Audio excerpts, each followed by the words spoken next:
Congress party को India गठबंधन से बाहर करने की आम आदमी पार्टी की मांग पर ममता बनर्जी ने गोलमोल जवाब दिया है। ममता बनर्जी ने कोलकाता में कहा कि वो सभी दलों की इज्जत करती हैं और सरकारी मंच से राजनीतिक बयान नहीं दे सकती है। कल ही आतिशी की तरफ से कहा गया था कि आईएनडीआईए गठबंधन में जितनी भी पार्टियां हैं उन सभी से बात की जाएगी ताकि कांग्रेस को आईएनडीआईए गठबंधन से बाहर किया जाए। लेकिन इस पर जब ममता बनर्जी से सवाल पूछा गया तो उन्होंने कहा कि वो देखिए सभी दलों की इज्जत करती है और किसी भी सरकारी मंच से राजनीतिक बयान वो नहीं दे सकती।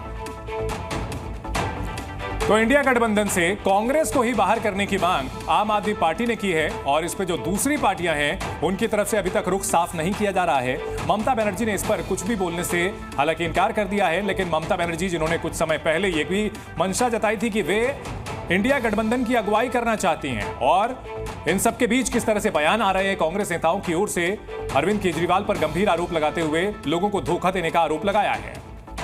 ममता बनर्जी कह रही हैं कि वो सभी पार्टियों की इज्जत करती हैं और वो सरकारी मंच से किसी भी तरीके की बयानबाजी, राजनीतिक बयानबाजी नहीं करेंगी। कैसे खतरे में आईएनडीआईए की एकता है, आप ये समझने की कोशिश कीजिए। जबकि लोकसभा चुनाव में सभी साथ मिलकर जो है वो चुनाव लड़ रहे थे और ऐसे में वो कांग्रेस पार्टी जो सबसे बड़ी पार्टी बनकर उभरी आईएनडीआईए गठबंधन में, लेकिन इन सबके बीच में अब आईएनडीआईए गठबंधन से कांग्रेस को निकालने की बात आम आदमी पार्टी की तरफ से की जा रही है।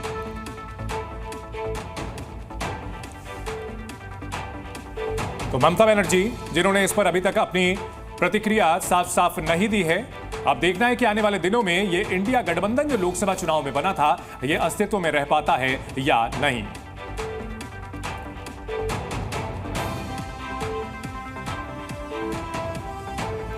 दिल्ली में जहां एक और फर्जी वोटर कार्ड का मुद्दा गर्म है, वहीं अब शाहीन बाग थाने में 4 लोगों के खिलाफ वोटर कार्ड बनवाने के लिए फर्जी दस्तावेज के आरोप में केस दर्ज किया गया है। ये कार्रवाई ओखला विधानसभा सीट से ईआरओ यानी कि निर्वाचन पंजीकरण अधिकारी से मिली शिकायत के बाद की गई। आपको ये बता दें कि नए वोटर कार्ड के लिए रजिस्ट्रेशन और पते में बदलाव के मकसद के 4 लोगों की ओर से फर्जी दस्तावेज जमा किए गए थे। पुलिस पर आरोपी व्यक्तियों और इस धोखाधड़ी में शामिल संभावित लोग या नेटवर्क का पता लगाने के लिए अब जांच पड़ताल शुरू कर दी गई है। दिल्ली विधानसभा चुनाव से पहले फर्जी वोटर कार्ड का मुद्दा काफी ज्यादा गरमाया हुआ है। इन सब के बीच में 4 ऐसे लोगों को हिरासत में लिया गया है जिनसे जांच पड़ताल की जा रही है जो फर्जी दस्तावेज बनाते थे। तो शाहीन बाग में फर्जी वोटर केस का मामला सामने आया। दिल्ली में वोटर कार्ड के लिए फर्जीवाड़े का खुलासा हुआ है। आवेदन की जांच में 4 लोगों के दस्तावेज फर्जी मिले हैं। राजधानी दिल्ली में फर्जी वोटर्स का मुद्दा काफी गंभीर है। इस पूरे मामले को लेकर आम आदमी पार्टी और बीजेपी के बीच घमासान भी छिड़ा हुआ है और इन सब के बीच चुनाव आयोग की ओर से इस मामले में कार्रवाई की गई है। ओखला सीट के लिए 4 लोगों के दस्तावेज जाली मिले हैं, जाली बिजली बिल और जाली आधार कार्ड मिले हैं।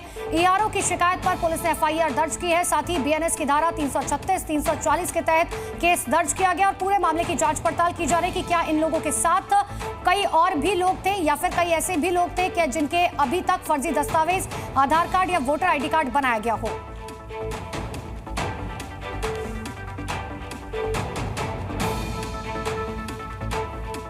तो फर्जी वोटर कार्ड का शाहीन बाग मॉडल सामने आया है और ये वो इलाका है ओखला का जहां पर बांग्लादेशी और रोहिंग्या होने के आरोप भी लगते रहे हैं और इन सब के बीच राजधानी दिल्ली में फर्जी वोटर्स पर क्रैकडाउन का सिलसिला जो पिछले लंबे समय से चल रहा है। चुनाव से ठीक पहले कई रोहिंग्या वोटर्स पकड़े गए हैं और फर्जी तरीके से कागजात बनाने का मामला भी सामने आया है।